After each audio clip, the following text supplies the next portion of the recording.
निर्वाण फाउंडेशन ने शस्त्र पूजन के साथ मनाया दशहरा पर्व।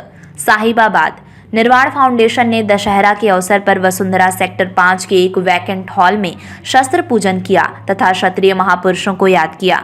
इस अवसर पर एक कवि सम्मेलन का भी आयोजन किया गया, जिसमें कवियों ने अपने ओजपूर्ण कविताओं से माहौल को गर्म कर दिया। निर्वाण फाउंडेशन के अध्यक्ष वेद प्रकाश चौहान ने बताया कि ये संस्था का 13वां आयोजन है, जिसमें दशहरा का पर्व शस्त्र पूजन के साथ मनाया जा रहा है। इस मौके पर कवि सम्मेलन का भी आयोजन किया गया, जिसमें कवियों ने वीर रस की ओजपूर्ण कविताएं सुनाकर उपस्थित जन समूह को मंत्रमुग्ध कर दिया। कार्यक्रम की अध्यक्षता आवास विकास परिषद के पूर्व अधीक्षण अभियंता सीपी सिंह ने की। मुख्य अतिथि पूर्व विधायक एवं सर्जन डॉक्टर वीपी सिंह थे। विशिष्ट अतिथि के तौर पर भागीरथ सिंह, आनर्ड सिंह शेखावत तथा शार्दुल सिंह थे। इस अवसर पर कवि डॉक्टर अक्षय प्रताप अक्षय ने वीर रस की कविताएं प्रस्तुत की तथा मनोज कुमार मनोज ने लीक से हटकर श्रृंगार रस की बजाय महाराणा प्रताप से संबंधित ओजपूर्ण कविताएं प्रस्तुत की। कवियों के वीर रस की और रोजपूर्ण कविताओं को सुनकर कवियों के वीर रस और ओजपूर्ण कविताओं को सुनकर दर्शकों में उत्साह भर दिया तथा पूरा माहौल तालियों से गूंज उठा। कार्यक्रम की शुरुआत अतिथियों द्वारा दीप प्रज्वलन से हुआ। इसके बाद वैदिक मंत्रोच्चार के साथ शस्त्र पूजन किया गया। इस मौके पर क्षत्रिय समाज के लोग अपने अपने शास्त्र साथ लेकर आए थे। अपने संबोधन में वेद प्रकाश चौहान ने कहा कि क्षत्रिय समाज को शस्त्र और शास्त्र दोनों की जरूरत है। शास्त्र जान के लिए होता है, जिससे समाज को हम अच्छी दिशा दे सकें, और शस्त्र आत्मरक्षा के लिए होता है। गाजियाबाद से संवाददाता कपिल चौहान। हम आपसे कोई पैसा नहीं चाहिए, लेकिन हम नहीं चाहते कि हमारी गौ माता रोड बने। हमने एक शुरुआत करी है, टाइम लगेगा, लेकिन समाज में एक दिन बदलाव भी आएगा। और जहाँ तक क्षत्रिय समाज की बात है, आपको भी काफ़ी टाइम से पता है कि भारत देश में क्षत्रियों के ऊपर कुछ ना कुछ एक नई नई कविताएं आ रही हैं। कोई संसद में खड़ा होकर कुछ कह रहा है, और कोई कहता है कि सनातनी जो है, जो अपने आप को क्षत्रिय कहते हैं, 6वीं शताब्दी में आए थे, 12वीं शताब्दी में खत्म हो गए। तो मैं उनको एक बात बता दूं कि जब से क्षत्रिय समाज, मतलब जब से सनातन धर्म है, जब से इस सृष्टि का निर्माण हुआ है, क्षत्रिय समाज तब से है, और जब तक सनातन धर्म रहेगा क्षत्रिय समाज तब तक रहेगा। एक एक कतरा आज भी इन युवाओं में है, भगत सिंह आज भी इन युवाओं में बैठा हुआ है। सिर्फ आप बड़ों को, इन हीरो को तराशने की जरूरत है। मेरे समाज के जो मेरे बड़े हैं, मैं उनसे रिक्वेस्ट करता हूं कि आप इन युवाओं को उचित मार्गदर्शन दें। दुरुपयोग नहीं होना चाहिए। आज मैं निर्वाण फाउंडेशन का 14वें वर्ष की तरफ हम बढ़ रहे हैं, 13वें वर्ष की तरफ बढ़ रहे हैं। 12 वर्ष हमारे पूरे हो गए। इस बीच में हमारे 2 बड़े बड़े कवि, महान कवि, अंतर्राष्ट्रीय कवि हैं, 3 महीने अमेरिका में काव्य पाठ करते हैं, आज हमारे बीच में बैठे हैं। तो मैं उनका वर्डों से, शब्दों से उनका आभार व्यक्त नहीं कर सकता। दिल की गहराइयों से उनका मैं स्वागत करता हूँ। भाई अक्षय प्रताप जी, अक्षय बुलंदशहर से चल गए हैं, उनका भी बड़ा नाम है। कपाट डाला था वो दरिंदा था, गिनोना नारी समझी खिलौना, मासूमों का गला रेत लहू चाट डाला था। देखा जैसे बहलोल काल ने बजाया ढोल, मुगल शवों से रण थल पाट डाला था। और महाराणा का प्रहार बिजली सी तलवार, बहलोल खान संग घोड़ा काट डाला था। सर से लेके पांव तक ये थे महाराणा प्रताप। भारती का भान था कौन? महाराणा प्रताप। और उनके जीवन के कुछ ऐसे पहलू आपके बीच रखता हूं कि भाई छोटे 21 थे, भाई छोटे 21 थे, 20 बहनें भी रही ज्येष्ठ था, सबका ही मानो एक संत था। भाई छोटे 21 थे, 20 बहनें भी रही ज्येष्ठ था, सबका ही मानो एक संत था। वैवाहिक बंधन में बंधा 11 बार, वो प्रिय रहा सभी को, वो राजा नहीं कंत था। और पुत्र भी तो 17 थे, शौर्य सिंधु प्यारे थे, अमर की वीरता का नहीं कोई अंत था। और मातृभूमि देशभक्त शक्ति पुंज एक लिंग, वीर शिरोमणि मानो वीर वो दिगंत था, वीर शिरोमणि मानो वीर वो दिगंत था। और साहब, महाराणा प्रताप के पास एक से बढ़कर एक चीजें थी। सब सेना थी, मुगल सभी। अकबर की सेना का जब ये हाल देखा उन्होंने कि इतने सारे हाथी एक हाथी ने मार डाले, जिसके ऊपर कोई नहीं बैठा हुआ, महावत तक नहीं था उस राम प्रसाद के ऊपर, तब अकबर की सारी सेना, उसके सारे महावत उसे पकड़ने के लिए लगाए गए।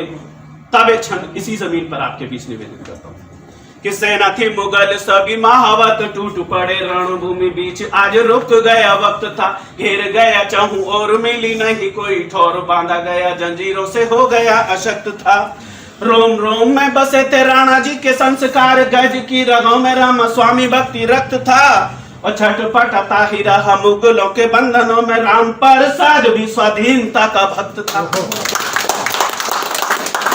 पहली बार इस सभागार में मातृशक्ति उपस्थित हुई है, उनके श्री चरणों में प्रणाम करता हूं। और दुनिया कुछ भी कहे, चार पंक्तियां वहीं से शुरू करता हूं जहां आपने इस माहौल को छोड़ा था। एक करुण पुकार सुनी जटायु ने जानकी की गिद्धराज रावण को ललकार जाता है। भाई साहब, ऊपर वाले के दरबार में पितामह भीष्म पहुंचे तो देखते ही कि एक पक्षीराज को उनसे भी ज्यादा श्रेष्ठ स्थान दिया। जिज्ञासा हुई, पूछ बैठे कि क्या इस पक्षी ने इतने महान काम किए थे? तो उत्तर मिला हाँ। दादा, आज आप सबके लिए मेरे पास इससे श्रेष्ठ कुछ नहीं। तो उत्तर मिला हाँ। बोले, भरी सभा में द्रौपदी अपमानित हो रही थी, आपके पास सारे अस्त्र थे, सारे शस्त्र थे, लेकिन आप शांत बैठे रहे। अगर एक जोर से आवाज लगा दी होती तो किसी की इतनी हिम्मत नहीं थी जो द्रौपदी की तरफ आंख उठा के। नमक का फर्ज निभाती पन्ना चंदन भेंट चढ़ाएगी। बढ़िया है। नमक का फर्ज निभाती पन्ना चंदन भेंट चढ़ाएगी। अरे झांसी की रानी के जैसा जब संकल्प खड़ा होगा, हर रिश्ते से, हर मजहब से, केवल देश बड़ा होगा। बहुत बढ़िया। अरे लाल बहादुर जैसे दिल्ली जब संकल्प उठाएगी, तब मेरी भारत माँ फिर से विश्व गुरु कहलाएगी। तब मेरी भारत माँ फिर से विश्व गुरु कहलाएगी। भैया इस माइक पे कौन है? हमारे बीच में कुसुम राणा और ज्योति चौहान बैठी हैं। आप भी अपने दो शब्द कहें और जिससे समाज को कोई दिशा मिले। मैं पहला नाम लूँगा कुसुम राणा का। मैं अपने सभी क्षत्रिय भाइयों को प्रणाम करती हूँ और विजयदशमी की आप सबको बहुत बहुत हार्दिक शुभकामनाएं। और मैं भगवान से प्रार्थना करूँगी कि क्षत्रिय समाज उस ऊंचाई तक जैसे था ऐसे ही बना रहे और आने वाले टाइम में उससे भी ऊपर जाए। श्री राम के मार्गदर्शन पर हम लोग चलें और जहाँ जहाँ अपने समाज को सही कर सके वहाँ पर हम अपने समाज को सही करें। मेरे लिए बहुत गर्व की बात है कि मैं अभी एक और सभा में गई थी, वहाँ पर भी मैंने राजपूत देखे और बहुत महिलाओं से भी मिली, अच्छा लगा। जिंदगी शाम हो जाए उसी पर आधारित है। जिंदगी एक हसीन ख्वाब है। जिंदगी एक हसीन ख्वाब है जिसमें जीने की चाहत होनी चाहिए। जिंदगी एक हसीन ख्वाब है जिसमें जीने की चाहत होनी चाहिए, सिर्फ मुस्कुराने की आदत होनी चाहिए।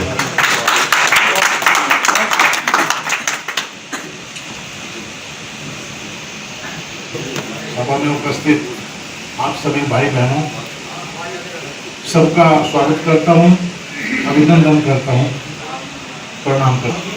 बहुत आभारी हूँ इन्होंने हमें आमंत्रित किया। मैं करता रहता हूँ और मुझे आप सब लोगों के दर्शन करने का सौभाग्य प्राप्त हुआ, उसके लिए मैं आभारी हूँ। मैं अपना परिचय देना उचित समझूंगा। दिल्ली केशवपुरम में महाराणा प्रताप भवन स्थित है, जिसमें अखिल भारतीय राजपूत विकास समिति एक संस्था रन करती है। उसमें मैं प्रचार प्रसार मंत्री पद पर हूँ। मेरे साथ मंत्रिमंडल के कुछ लोग आए हैं, हमारे फकीर जी आए हैं, सौगात जी वगैरह, मेनू जी आए हैं। हमने अपने विद्यालय में शुरुआत कर दी कि महीने में 15 दिन में एक आप बैठो, कोई पद नहीं, कोई जिम्मेदारी नहीं, बड़ों का सम्मान, छोटों को प्यार, इस भावना से साथ मिलकर सारे परिवार इकट्ठा होकर के बैठेंगे तो कल को किसी भी भाई को बहन को जरूरत पड़ेगी तो हम इकट्ठा रहेंगे। तो मेरे तो आप सबसे यही आशीर्वाद चाहूंगी कि जहाँ जरूरत पड़ेगी इन बच्चों का आपको मार्गदर्शन करना और साथ देना। इस छत के नीचे जो इकट्ठा हुए हैं दशहरा पूजन के उपलक्ष्य में, आप सबको रामनवमी दशहरा की बहुत बहुत शुभकामनाएं और बधाई।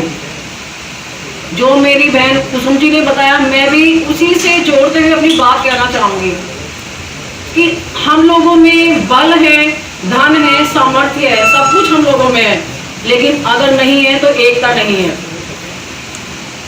हम लोग चाहे राजनीति हो या समाज का कोई भी आपका भाग हो, उसमें अगर किसी ना किसी कारण से अगर थोड़ा पिछड़ रहे हैं तो क्या हमें धन की या बल की कमी नहीं है, किसी चीज़ की भी कमी नहीं है, लेकिन एकता की ही कमी है।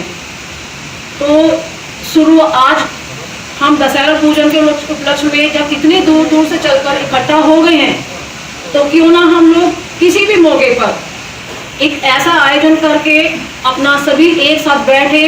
कई बार क्या होता है कि हम लोग किसी लालच के अभिभूत नहीं बैठते, लेकिन समस्या का समाधान हमारे पास में है और हम लोगों को मालूम नहीं है, तो हम लोग किसी के लिए कुछ भी नहीं कर पाते।